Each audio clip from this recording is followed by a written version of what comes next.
Road race ಪ್ರಕರಣದಲ್ಲಿ ಮಹತ್ವದ twist wing commander Bose ವಿರುದ್ಧನೇ ಇದೀಗ ಹತ್ಯಾ ಕೇಸ್.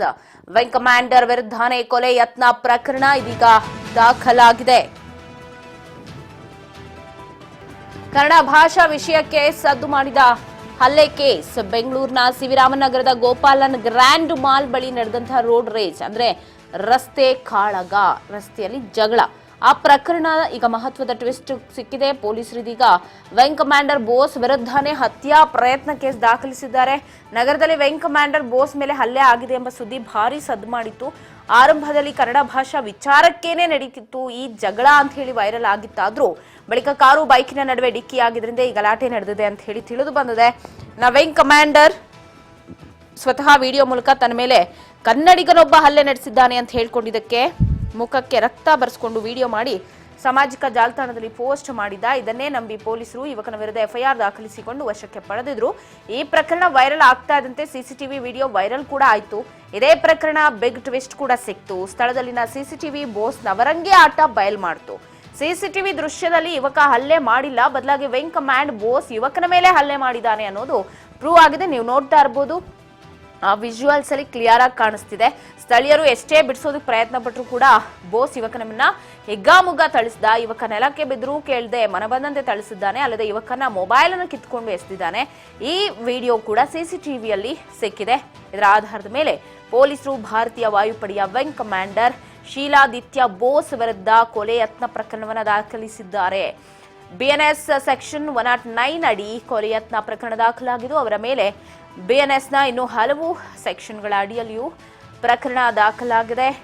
ಈಗಾಗಲೇ ಅಪರಾಧ ಸಂಖ್ಯೆ 87/25 US 109, 115/2, 304, 324, 352 BSN ಅಡಿ ಸೋಮವಾರ ಸಂಜೆ ನಡೆದಂತಹ ಗಲಾಟೆ. ಈ ದೂರಿನ ಅನ್ವಯ ಬೈಯಪ್ಪನಹಳ್ಳಿ ಪೊಲೀಸರು ಶಿಲಾದಿತ್ಯ ಬೋಸ್ ವಿರುದ್ಧ ಪ್ರಕರಣವನ್ನು ದಾಖಲಿಸಿಕೊಂಡಿದ್ದಾರೆ.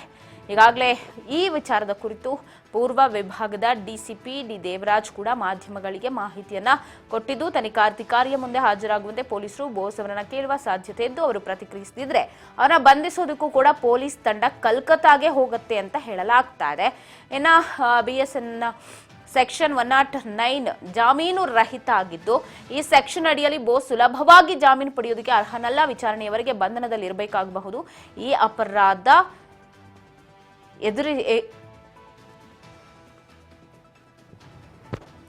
ಎದುರಿಸೋದಕ್ಕೂ ಕೂಡ ಬೋಸ್ ಸಿದ್ಧವಾಗಿರಬೇಕು ಅಂತ ಹೇಳಿ ಆತನ ಮೇಲೆ ವಾರೆಂಟ್ ಜಾರಿ ಮಾಡಲಾಗಿದೆ. ಇದೀಗ ಆತನನ್ನ ಬಂಧಿಸೋದಕ್ಕೆ ಇನ್ ಕೇಸ್ ಆತನೇ ಏನಾದರೂ ಅರೆಸ್ಟ್ ಆಗದೆ ಹೋದ್ರೆ ಕೋಲ್ಕತ್ತಾಗೆ ಹೋಗಿ ಆತನನ್ನ ಬಂಧಿಸ್ಕೊಂಡು ಬರ್ತಾರೆ ಅಂತ ಹೇಳಲಾಗ್ತಾ ಇದೆ. ಇದು ಸಿಸಿಟಿವಿಯ ದೃಶ್ಯವನ್ನ ಕೂಡ ನೀವು ನೋಡ್ತಾ ಇದ್ದೀರಾ.